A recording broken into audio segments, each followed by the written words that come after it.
नमस्कार साथियों, आप सभी का एक बार फिर से स्वागत है Arvind Parmar math YouTube channel पर। मैं अमरीश सांसोर आप सभी के बीच के हाजिर हूँ फिर से राजस्थान के रीट के क्वेश्चन, इंपॉर्टेंट क्वेश्चन जिसको हम वन लाइनर के थ्रू देखेंगे और ये क्वेश्चन आपकी परीक्षा में सीधे सीधे आपको देखने को मिलेंगे और ये क्वेश्चन जो है बहुत ही महत्वपूर्ण है आपकी परीक्षा की दृष्टि से। तो क्लास को लास्ट तक अटेंड करना है और अगर आप क्लास पर नया है, पहली बार अगर इस चैनल पर विजिट किए हैं तो चैनल को सब्सक्राइब करके बेल आइकन को ऑन कर दीजिएगा। और जितने भी आपके भाई लोग रीट की तैयारी कर रहे हैं, अभी अन्य जिस भी एग्जाम की तैयारी कर रहे हैं जिसमें राजस्थान जी के पढ़ता है, तो उसके अंदर आप उसको इस क्लास को है वो शेयर कर दीजिएगा। फटाफट से क्लास को स्टार्ट करते हैं। सबसे पहले देखिए, आपके सामने क्वेश्चन पूछा है कि विख्यात स्मारक अढ़ाई दिन का झोपड़ा या तत्कालीन संस्कृत महाविद्यालय का निर्माण किसके द्वारा करवाया गया।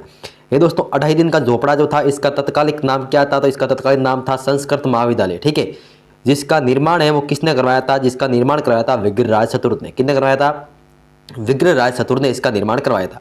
अगला प्रश्न आपके सामने पूछा गया है कि वर्ष 1921 में किसानों का सूअर विरोधी आंदोलन किस राज्य में चलाया गया, यानी कि सूअरों की समस्या के लिए जिस रियासत में आंदोलन चलाया गया था वो कौन सी राज्य था। उस समय जो रियासतें हुआ करती थी उसको राज्य बोले करते, जिस प्रकार राजस्थान संपूर्ण रियासतों को मिलाकर राजस्थान का निर्माण कर लिया गया, उसके बाद राजस्थान को राज्य बोला जाता। लेकिन 1921 की बात है जब जो रियासतें हुआ करती थी उसको राज्य ही बोला करती थी, तो ये राज्य उस राज्य से है। ठीक है, राजस्थान राज्य से इसका कोई ताल्लुक नहीं है। ठीक है, आपको मैं पहले से बता देता हूँ। तो वर्ष 1921 में किसानों का सूअर विरोधी आंदोलन किस राज्य में चलाया गया था, तो वो दोस्तों अलवर राज्य के अंदर चलाया गया था। किस राज्य में चलाया गया था? अलवर राज्य के अंदर चलाया गया था। ठीक है, आपको ये ध्यान बात रखनी है। अगला बात आपके सामने जो प्रश्न है वो है लोक संत पीपाली की गुफा किस जिले में है। जो लोक संत है पीपाली, उनकी जो गुफा है वो किस जिले के अंदर है, तो ये गुफा जो आपके झालावाड़ में है। कहाँ पर है दोस्तों? झालावाड़ में। अगला है कि लाचोड़िया आंदोलन किस से शुरू किया गया, तो लाचोड़िया जो आंदोलन था वो किसने शुरू किया था, तो वो शुरू किया था सूरजमल दास ने। किसने शुरू किया था? सूरमल। ठीक है, क्या नाम था? सूरमल दास। ठीक है, क्या नाम था? सूरमल दास ने लाचोड़िया आंदोलन था उसको शुरू किया था। उसके बाद में रेगिस्तान के सागवान के नाम से कौन सा वृक्ष जाना जाता है। ठीक है, राजस्थान के सागवान के नाम से, जो राजस्थान का सागवान है, ठीक है, राजस्थान की सबसे महत्वपूर्ण लकड़ी है, ठीक है, तो वो जाना जाता है दोस्तों एक रोइडा को। किसको जाना जाता है? रोइडा। तो राजस्थान का जो राज्य पुष्प है वो भी किसका है? रोइडा का है। ठीक है, ये दो प्रश्न आपको जानना है। एक आपके प्रश्न पूछता है कि राजस्थान का कल्प वृक्ष किसे कहते हैं। किसे कहते हैं? कल्प वृक्ष किसे कहते हैं? कल्प वृक्ष दोस्तों कहते हैं खेजड़ी को। किसे कहते हैं? खेजड़ी। ठीक है, किसे कहते हैं? खेजड़ी को कल्प वृक्ष कहा जाता है। किसे कहते हैं? खेजड़ी को। ठीक है दोस्तों, किसे कहते हैं? खेजड़ी को। खेजड़ी को क्या कहते हैं? कल्प वृक्ष कहते हैं। ठीक है दोस्तों, यह बात आपको ध्यान रखनी है। अगला प्रश्न देखिए, रायसिंह प्रशस्ति कहाँ स्थित है। रायसिंह प्रशस्ति आप सभी को जानते होंगे जूनागढ़ दुर्ग में। कहाँ पर है? जूनागढ़। और जूनागढ़ कहाँ पर है? बीकानेर। कहाँ पर है दोस्तों? बीकानेर के अंदर स्थित। कहाँ पर है? बीकानेर के अंदर। ठीक है दोस्तों, कहाँ पर है? बीकानेर के अंदर है जूनागढ़। ठीक है, अगला प्रश्न आपके सामने है, राज्य सरकार द्वारा एक अध्यादेश जारी कर किस मंदिर ट्रस्ट का अधिग्रहण कर लिया गया। राज्य सरकार द्वारा एक अध्यादेश जारी कर किस मंदिर ट्रस्ट का अधिग्रहण कर लिया गया, तो वो दोस्तों था सावलिया जी का मंदिर ट्रस्ट चित्तौड़गढ़ का। ठीक है, सावलिया जी का मंदिर चित्तौड़गढ़ के, उसका जो है ये आपके किया गया। उसका बाद में अगला प्रश्न है कि राजस्थानी को लोक चित्र शैली में पाने क्या है। ठीक है, राजस्थानी लोक चित्र शैली में पाने क्या है? पाने, तो हम कहते हैं कि एक चित्र बना ले रहे भाया, पाने पर क्या बना दे? एक चित्र। ठीक है, हम लेते हैं एक पन्ना। ठीक है, एक क्या लेते हैं? पन्ना लेते हैं, उस पर हम क्या करते हैं कि इस पर एक चित्र बना दे रहे भाया, तो पन्ने उसको जो बोलते हैं पाने, इसको क्या? कागज पर चित्र। ठीक है, तो पन्ना किसका? कागज का। तो इस पर आपको याद करना। ठीक है, अगला प्रश्न आपके सामने है, राजस्थान सरकार की अपनी खाता सुविधा का संबंध है। राजस्थान सरकार की अपना खाता सुविधा का संबंध है, तो ये जमीन की ऑनलाइन नकल है, तो किसके? तो जो जमीन की ऑनलाइन नकल है तो इसका संबंध है। ठीक है, अगला प्रश्न आपके सामने, राजस्थान राज्य में वैष्णव धर्म का सर्वप्रथम उल्लेख कहाँ मिलता है। राजस्थान राज्य में वैष्णव धर्म का सर्वप्रथम उल्लेख है वो कहाँ मिलता है? गोसोंडी लेक के अंदर मिलता है। ठीक है, अगला प्रश्न है, राजस्थान राज्य में टायर ट्यूब बनाने का जो सबसे बड़ा कारखाना है वो कहाँ पर है? कांकरोली। आप सभी को कहाँ पर है? राजसमंद के अंदर है। और यहाँ पर क्या? टायर ट्यूब बनाने का सबसे बड़ा कारखाना स्थापित है। ठीक है दोस्तों, यह बात आपको ध्यान रखनी। अगला प्रश्न है आपके सामने कि राजस्थान राज्य में अधिकांश वर्षा किन पवनों से होती है, तो किस पवनों से होती है? दक्षिणी पश्चिमी मानसून से। कहाँ से होती है? दक्षिणी पश्चिमी मानसून से होती है। अगर प्रश्न परीक्षा में पूछा जाए कि राजस्थान में सबसे पहले जो मानसून आता है वो कौन सी खाड़ी का आता है, तो अरब सागर की। कौन सी खाड़ी का आता है? अरब सागर की जो खाड़ी है वहां से तो राजस्थान में सबसे पहले वर्षा जो है मानसून आता है, क्योंकि ये नजदीक पड़ता है, ठीक है। लेकिन जो आपके 2500 किलोमीटर या 2400 किलोमीटर पड़ता है, कौन सा, आपके बंगाल की खाड़ी, वहां से मानसून आने में देर लगती है। और मानसून जो दक्षिण पश्चिम मानसून है, ये आपके राजस्थान में क्या करवाता है, सर्वाधिक वर्षा करवाता है, ठीक है दोस्तों, ये बात आपको ध्यान रखना है। उसके बाद में अगला प्रश्न आपके सामने, राजस्थान राज्य के गठन के बाद सर्वाधिक भीषण अकाल कब पड़ा था? तो ये पड़ा था 1987-88 के अंदर। कब पड़ा था? 1987-88 के राजस्थान का जब गठन हुआ, ठीक है, उसके बाद में सर्वाधिक भीषण अकाल पड़ा था कब? 1987-88 के अंदर। अगला प्रश्न है, राजस्थान राज्य का घिया पत्थर के उत्पादन में देश का कौन सा स्थान है? राजस्थान राज्य का जो घिया पत्थर है, इसके उत्पादन में देश का कौन सा स्थान है? तो इसके अंदर आपके देश का कौन सा स्थान है? पहला स्थान है। कौन सा स्थान दोस्तों? पहला स्थान है, ठीक है। उसके बाद में अगला प्रश्न आपके सामने है कि राजस्थान में सर्वाधिक औद्योगिक इकाइयां किस जिले में? राजस्थान के अंदर सर्वाधिक जो औद्योगिक इकाइयां हैं, ठीक है, औद्योगिक इकाइयां हैं, वो राजस्थान में सर्वाधिक किस जिले के अंदर है? तो ये आपके जयपुर जिले के अंदर है। कहां पर है? जयपुर जिले के अंदर हो जाएगी, ठीक है। अगला प्रश्न आपके सामने है, राजस्थान में संत लालदास जी में जिन्होंने लालदासी संप्रदाय चलाया था, ये कहां पर इनका जन्म हुआ था? ठीक, कहां पैदा हुए, यानी कहां पर इनका जो है जन्म हुआ था, ठीक है। तो इनका दोस्तों जन्म हुआ था धौली धूप अलवर के अंदर, ठीक है, धौली धूप गांव पड़ता अलवर के अंदर, वहां पर संत लालदास जी में जिन्होंने लालदासी संप्रदाय की स्थापना की थी, ठीक है, उन्होंने इनका जो है यहाँ पर जन्म हुआ था। कहां पर? धौली धूप अलवर के अंदर, ठीक है। उसके बाद वाला प्रश्न है, राजस्थान में वैष्णव धर्म का सर्वप्रथम उल्लेख कहां मिलता है? राजस्थान में वैष्णव धर्म का सर्वप्रथम उल्लेख कहां मिलता है? तो गोसुंडी लेक के अंदर मिलता है, ठीक है। वैष्णव धर्म का सर्वप्रथम उल्लेख कहां मिलता है? गोसुंडी लेक के अंदर मिलता है। अगला प्रश्न आपके सामने पूछा गया है कि राजस्थान में लागू की गई सबला योजना किससे संबंधित है? राजस्थान में लागू की गई सबला योजना किससे संबंधित है? तो ये बालिका सशक्तिकरण से संबंधित है। किससे है? बालिका सशक्तिकरण से संबंधित है सबला योजना, ठीक है। उसके बाद में राजस्थान में मैग्नेसाइट कहां पर उत्पादित किया जाता है? राजस्थान में मैग्नेसाइट, राजस्थान में कौन सा साइट? मैग्नेसाइट कहां पर उत्पादित किया जाता है? अजमेर के अंदर। कहां पर स्थापित किया जाता है? अजमेर के अंदर।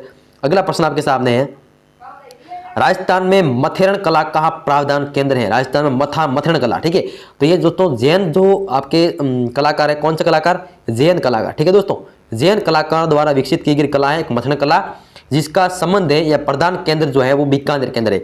एक आपके दोस्तों आती है कौन सी? उस्ता कला, ठीक है, उस्ता कला, ठीक है। तो बताइए आपको उस्ता कला का जो संबंध है वो किस पशु से है? तो उस्ता कला का पशु जो संबंध है वो ऊंट से है। किससे दोस्तों है? ऊंट से। ऊंट की खाल पर किया गया जो है एक सुनहरा चित्रांकन जिसको बोलते हैं हम, उसको उस्ता कला कहा जाता है, ठीक है। तो ये आपको दोनों ध्यान रखनी है। उसके बाद में अगली बात करें आपके सामने, अगला सवाल देखिए आपके सामने पूछा गया है कि राजस्थान के लोक संत पीपा के अनुसार मोक्ष का प्रमुख साधन है, ठीक है। राजस्थान के संत हुए लोक संत पीपा, जिसका संबंध झालावाड़ से था, ये भी आपको ध्यान रखने की बात। कहां से था संबंध? झालावाड़, ठीक है। झालावाड़ के शासक थे संत लोक पीपा जी। इनका मोक्ष का जो प्रमुख साधन बताया गया है वो कौन सा? तपस्या बताया गया, ठीक है। आपको पता है कि मोक्ष के 3 साधन होते हैं आपके, एक तो इसमें सबसे सर्वश्रेष्ठ है वो कौन सा बताया गया है? ठीक है, भक्ति। भक्ति को सबसे अच्छा मार्ग बताया गया मोक्ष की प्राप्ति का, ठीक है। तो राजस्थान में सभी भक्तों ने भक्ति की थी, ठीक है, ये तो बात पे किसी में कोई दोहरा ही नहीं है, तो ये बात आपको ध्यान रखनी है। उसके बाद में अगला सवाल आपके सामने पूछा गया, देखिए बहुत ही शानदार सवाल है। तो अगला सवाल आपके सामने पूछा है, वो पूछा है कि राजस्थान में मरुस्थलीय प्रदेश जालोर में शादी के समय, कब? शादी के समय माली, ढोल, सगड़ा और भील के लोग थाकना शैली में कौन सा नृत्य करते हैं? बहुत ही शानदार सवाल आपके सामने है। और ये नृत्य जो है उस नृत्य का नाम है ढोल नृत्य। इसको संरक्षण दिया था, किसने दिया था? जय नारायण व्यास ने। किसने दिया था? जय नारायण व्यास ने, ठीक है, जय नारायण व्यास ने इनको जो है संरक्षण दिया था, ठीक है। जय नारायण व्यास ने इनको इस नृत्य को संरक्षण दिया था, ठीक है। और ये कौन सी शैली में? थाकना शैली में। कौन कौन से लोगों द्वारा? तो माली है, ढोली है, सरगड़ा और भील के जाति के जो लोग हैं वो मरुस्थलीय प्रदेश, कहाँ पर? खासकर जालोर के अंदर, ठीक है, ये बात आपको ध्यान रखनी है। अगला सवाल देखिए आपके सामने, राजस्थान में राजस्थान के जिले, अगला जो प्रश्न है वो राजस्थान के जिले बांसवाड़ा और डूंगरपुर के मध्य भूभाग को क्या कहा जाता है? तो उसको कहते हैं दोस्तों मेवल।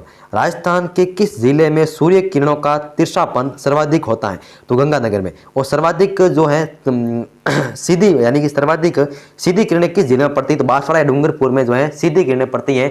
राजस्थान में रेखा गुजरती, कर्क रेखा, ठीक है, उस कर्क रेखा जो बांसवाड़ा के मध्य और डूंगरपुर के एक गांव पड़ता है सीगली गांव, दक्षिण भाग से होकर गुजरती डूंगरपुर के, वहां पर जो है ये आपके रेखा गुजरती है और वहाँ पर जो है सर्वाधिक किरणों के जैसे सीधी किरणें पड़ती हैं। सर्वाधिक तिरछी किरणें पूछे तो राजस्थान का उत्तरी भाग, जिसके अंदर बात करेंगे हम हनुमानगढ़, गंगानगर, ये सभी जिलों में सीधी किरणें जो आपके तिरछापन किरणों का दिखाई देता है। ठीक है, ये बात आपको ध्यान रखनी है। अगला प्रश्न आपके सामने, राजस्थान के किस जिले की सीमा मध्य प्रदेश को स्पर्श नहीं करती है?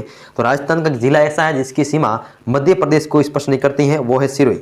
ठीक है, सिरोही जिले जो है आपके, सिरोही जिला, सिरोही आपके कहां पर किसकी सीमा स्पर्श करती है? सिरोही आपके करता है गुजरात की सीमा को स्पर्श। ठीक है, गुजरात की सीमा को स्पर्श करता है। अगर मैं बात करूं मध्य प्रदेश यानी कि आपके यूपी की, अरे एमपी की बात करूं तो यहाँ पर बांसवाड़ा है, प्रतापगढ़ है, चित्तौड़गढ़ है, आपकी हम बात करूं भीलवाड़ा के हैं। उसके बाद में अगर बात करें कोटा है, झालावाड़ है, बारा है, और आपकी बात करें सवाई माधोपुर भी है। ठीक है, इसके अंदर जो है सवाई माधोपुर हो गया। तो यहाँ पर जो है आपके ये मैंने नाम लिए जिस जिलों के, उसमें से जो है आपके जैसे कि बात करें यहाँ पर मध्य प्रदेश की, ठीक है, मध्य प्रदेश के आपके झालावाड़ हो गया, बारा हो गया। ठीक है, तो आपके झालावाड़, बारा हो गया, इन जिलों की सीमा है वो आपके यहाँ पर स्पर्श करती है। ठीक है, इन जिलों में क्या करती है? सीमा स्पर्श करती हैं। ठीक है, किसकी सीमा स्पर्श करती हैं आपके? तो आपके देखिए झालावाड़ आपके हो गया, उसके बाद में कोटा हो गया, आपके भीलवाड़ा हो गया, उसके बाद चित्तौड़गढ़ हो गया, प्रतापगढ़ हो गया, बांसवाड़ा हो गया। तो ये जिले जो हैं तमाम आपके यूपी से सीमा लगाते हैं। उसके बाद में राजस्थान के किस जिलों में बौद्ध अनुयायियों का संकेंद्रीकरण अधिक है? तो है दोस्तों अजमेर और जयपुर। अजमेर जयपुर के अंदर दोस्तों आपके बौद्ध अनुयायियों का क्या है? संकेंद्रण अधिक है। ठीक है, उसके बाद में अगला सवाल आपके सामने है कि राजस्थान की सर्वाधिक लंबी सीमा किस राज्य से लगती है? तो आपके मध्य प्रदेश से सर्वाधिक लंबी सीमा लगती है। किससे लगती है? एमपी से। और कितनी लगती है? 1600 किलोमीटर। कितनी लगती है? 1600 किलोमीटर। उसके बाद में बात करें सबसे कम, सबसे न्यूनतम सीमा किसकी लगती है? तो लगती है पंजाब की। किसकी लगती है? पंजाब की। ठीक है, पंजाब की लगती है। पंजाब की कितनी लगती है? तो पंजाब की लगती है 89 किलोमीटर, 89 किलोमीटर। ठीक है, 89 किलोमीटर लगती है। उसके बाद बात करें अगर हम गुजरात की, तो गुजरात की कितनी लगती है? 1010 किलोमीटर। ठीक है, गुजरात की कितनी लगती है? गुजरात की लगती है 1010। ठीक है, गुजरात की लगती है 1010 किलोमीटर।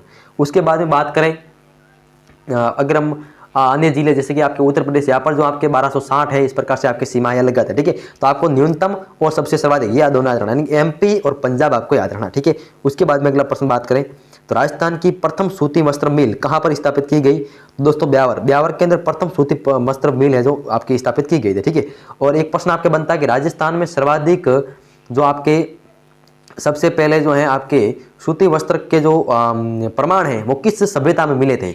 तो दोस्तों यहाँ पर आपके कालीबंगा हो गई, उसके बाद में आपके एक बैराट सभ्यता होगी। ठीक है, इन प्रकार सभ्यता है जहाँ पर आपके सर्वप्रथम सूती वस्त्र के जो है मिल, आपके कपड़े की क्या मिली है विशेषता, यानी कि आपके अवशेष यहाँ पर पाए गए हैं। ठीक है, उसके बाद में बात करें राजस्थान की कला साहित्य और संस्कृति में सर्वाधिक योगदान किसका है?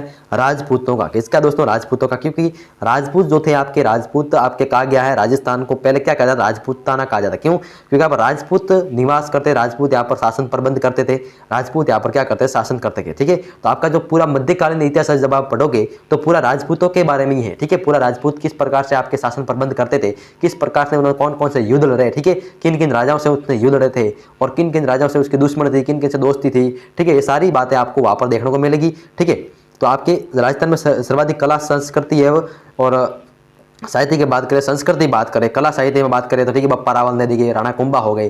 ठीक है, इन्होंने बहुत सारे मतलब निर्माण करवाया, हवेलियों का करवाया, ठीक है, किलों का करवाया निर्माण, ये सारी आपको बातें याद रखनी। ठीक है, उसके बाद में राजस्थान का सर्वाधिक लू और आंधी वाला जिला कौन सा है? तो गंगानगर। कितना है दोस्तों? गंगानगर आपके यहाँ पर है। ठीक है, राजस्थान का सबसे कम वर्षा वाला जिला कौन सा? तो जैसलमेर। सबसे जैसलमेर में कितनी होती है? सबसे कम वर्षा होती है। ठीक है, उसके बाद में राजस्थान का वह जिला जिसकी सीमा सर्वाधिक जिलों से लगती है, तो पाली। पाली राजस्थान का ऐसा एक जिला है जिसकी सीमा सर्वाधिक जिलों से लगती है। कितने जिलों से लगती है? सर्वाधिक जिलों से लगती है, और वो कितने जिले? 8 जिले से लगती है। ठीक है, उसके बाद में अगला प्रश्न, राजस्थान का प्राचीनतम शिलालेख कौन सा है? तो वो है बर्ली का शिलालेख। कौन सा शिलालेख है? बर्ली का शिलालेख राजस्थान का सबसे प्राचीनतम शिलालेख माना जाता है। उसके बाद में अगले सवाल की बात करें तो राजस्थान का गजेटियर कहा किसे जाता है? राजस्थान का गजेटियर किसे कहा जाता है? तो ये जाता है आपके मारवाड़ का प्रज्ञान विगत। मारवाड़ रे प्रज्ञान विगत आपके एक क्या थी? रचना थी। ठीक है, आपके एक मतलब ये राजस्थान का गजेटियर इसको कहा जाता है। उसके बाद में राजस्थान का कौन सा जिला प्रशस्त्र मूर्ति के लिए जाना जाता है? तो वो दोस्तों जयपुर। कौन सा? जयपुर आपके प्रशस्त्र मूर्ति के लिए जाना चाहिए। उसके बाद में राजस्थान इतिहास के कौन सा एक निर्णायक युद्ध हुआ? तो दोस्तों खानवा का युद्ध आपके निर्णायक युद्ध हुआ था। ठीक है, उसके बाद में रणथंभौर का युद्ध किसके मध्य हुआ था? रणथंभौर का युद्ध हुआ था राणा अलाउद्दीन खिलजी और राणा हमीर के बीच में, ठीक है। रणथंभौर के अंदर आपके अलाउद्दीन खिलजी और राणा हमीर आपकी बात करें अगर 1301 की बात करें तो यहाँ पर आपके ये जो है युद्ध हुआ था, ठीक है।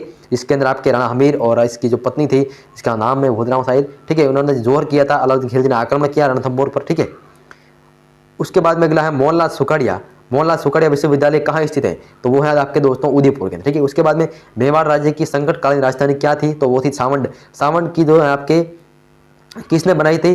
तो ये आपके इस सावंड को बसाया था लूणा सावंडिया ने। किसने बसाया था? लूणा सावंडिया ने इसको बसाया था और इसको राजधानी बनाने वाले थे हमारे भारत के वीर पुत्र, मगर भारत के वीर पुत्र, राजस्थान के वीर पुत्र जिसको हम कहते हैं महाराणा प्रताप, ठीक है। महाराणा प्रताप ने सावंड को राजधानी बनाया था। उसके बाद में अगला प्रश्न आपके मेरी इक्यावान कविता के लेखक कौन है? मेरी इक्यावान कविता के लेखक है अटल बिहारी वाजपेयी, ठीक है। उसके बाद में घिया पत्थर राजस्थान में कहाँ पर पाया जाता है? तो भीलवाड़ा उदयपुर में आपके घिया पत्थर पाया जाता है। उसके बाद में गैव सागर स्थित है। आरपीएससी सेकंड ग्रेड आपके 2010 के अंदर सवाल पूछा गया है कि गैव सागर स्थित है डूंगरपुर में। कहाँ पर है? डूंगरपुर के अंदर स्थित है। उसके बाद में खारी मिट्टी में कौन सा वनस्पति उग सकती है खारी मिट्टी में? तो लवण अवरोधी घास, जो लवण अवरोधी घास होती है वो खारी मिट्टी में उग सकती है, ठीक है। उसके बाद में कौन सा नृत्य राजस्थान में फतेह फतेह कहते हुए किया जाता है? तो वो दोस्तों अग्नि नृत्य। अग्नि नृत्य का संबंध किसने? जसनाथी संप्रदाय से। किसने? कौन सा संप्रदाय से? जसनाथी संप्रदाय से, ठीक है। उसके बाद में आपके अगला सवाल आपके सामने है कि केसरी सिंह बारठ की मृत्यु कब हुई थी? तो 14 अप्रैल 1941 को केसरी सिंह की मृत्यु हुई थी। उसके बाद में कुलदेवी बाण माता की आराधना राजस्थान में कहाँ पर होती है? कुलदेवी बाण माता की आराधना राजस्थान में कहाँ पर होती है? तो कुलदेवी बाण माता की आराधना राजस्थान में मेवाड़ के अंदर होती है। उसके बाद में किस शिलालेख में सुहानों को वसत गोत्र का ब्राह्मण बताया गया है? तो वो दोस्तों है बिजूलिया का शिलालेख। बिजूलिया का शिलालेख के अंदर आपके जो है आपके सुहानों को क्या बताया गया? वसत गोत्र का ब्राह्मण बताया गया है। उसके बाद में अगला है किस राज्य ने सायना नेहवाल को ब्रांड एडेम्बडर बनाया था? तो है आंध्र प्रदेश, ठीक है। उसके बाद में किस पुरातत्व स्थल पर जुते हुए खेत के साक्ष्य प्राप्त हुए हैं? तो कालीबंगा के अंदर जो है एक पुरातत्व स्थल है जहाँ पर हमें जुते हुए खेत के प्रमाण मिलते हैं और वो मिलते हैं आपके ये सभ्यता है। सभ्यता के परकोटे के बाहर हमको जो है प्रमाण देखने को मिलते हैं जुते हुए खेत के, ठीक है। उसके बाद में अगला प्रश्न आपके सामने लास्ट क्वेश्चन है किस आयोग की सिफारिश पर आबू देवड़ तहसील अजमेर मेवाड़ा को राजस्थान में मिला गया? तो राज्य पुनर्गठन आयोग के द्वारा, ठीक है।